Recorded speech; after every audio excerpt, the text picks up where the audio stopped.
Di salah satu sudut timur Indonesia, bara sengketa tanah yang udah lama terpendam tiba-tiba aja meledak jadi api. Nah, kali ini kita akan coba bedah bareng apa sih yang sebenarnya terjadi di Adonara sampai-sampai tetangga bisa angkat senjata melawan tetangganya sendiri. Bayangin ya, hari Jumat 6 Maret 2026. Pagi yang harusnya tenang di Adonara, Flores Timur mendadak hancur. Perselisihan soal hak atas tanah yang selama ini cuma jadi omongan akhirnya meledak. Desa yang tadinya damai langsung berubah jadi zona konflik dan semua orang panik luar biasa. Oke, jadi pertanyaannya sekarang siapa sih yang berantem sama siapa? Dan di mana persisnya kejadian ini? Biar kita semua paham, kita perlu petakan dulu lokasinya dan siapa aja pihak yang terlibat di dalamnya. Inti dari pertikaian ini ternyata sangat personal. Ini bukan perang antar suku yang lokasinya jauh-jauhan loh. Ini adalah konflik antara dua dusun yang bertetangga, nempel banget. Dusun Leonara dan Dusun Bele. Mereka ini kan sama-sama di Kecamatan Adonara Timur. Jadi ya, ini benar-benar konflik di mana tetangga berbalik melawan tetangga. Dan situasinya, wah, memanasnya cepat banget.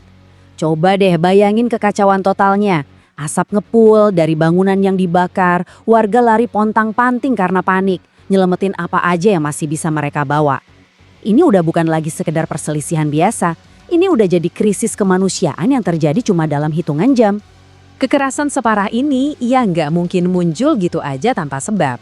Untuk memahaminya, kita harus lihat sampai ke akarnya, yaitu soal sebidang tanah yang jadi sengketa. Nah, ini dia kata kuncinya, tanah ulayat. Coba kita lupakan dulu konsep sertifikat atau kepemilikan pribadi. Tanah ulayat itu beda. Ini adalah tanah milik bersama, milik komunal yang diwariskan turun-temurun dan dikelola oleh masyarakat adat. Jadi tanah ini bukan cuma soal aset, tapi ini adalah bagian dari identitas dan tradisi mereka. Makanya sengketanya jadi begitu personal dan emosional. Tapi mungkin Anda bertanya-tanya kan, kalau tanah ini milik bersama, apa dong yang sebenarnya memicu pertikaian sehebat ini?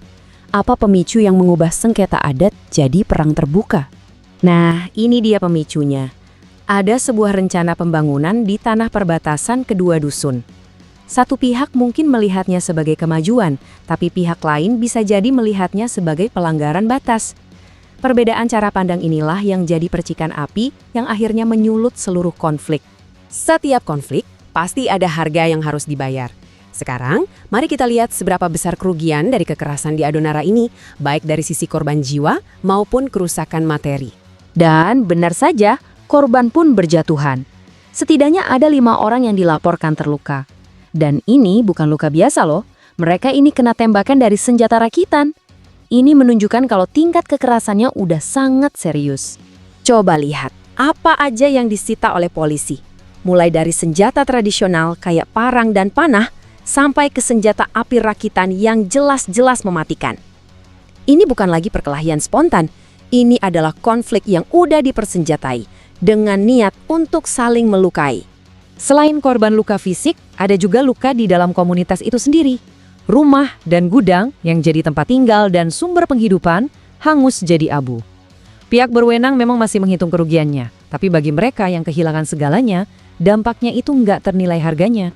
Di tengah kekacauan ini, gimana respons dari pihak berwenang? Yuk kita lihat langkah-langkah apa saja yang diambil untuk memadamkan api dan menyerukan ketenangan. Suara dari pihak otoritas pun akhirnya terdengar.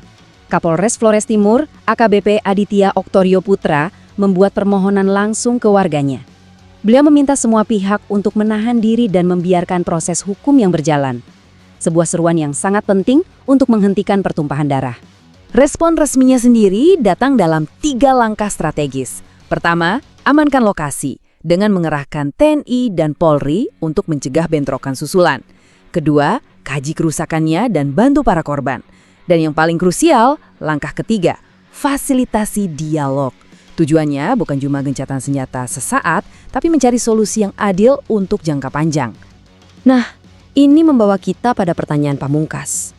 Ketika luka-lukanya masih baru dan sengketa ini sudah berakar begitu dalam pada tanah dan tradisi, apakah dialog benar-benar bisa menyembuhkan perpecahan? Masa depan Adonara sangat bergantung pada jawabannya.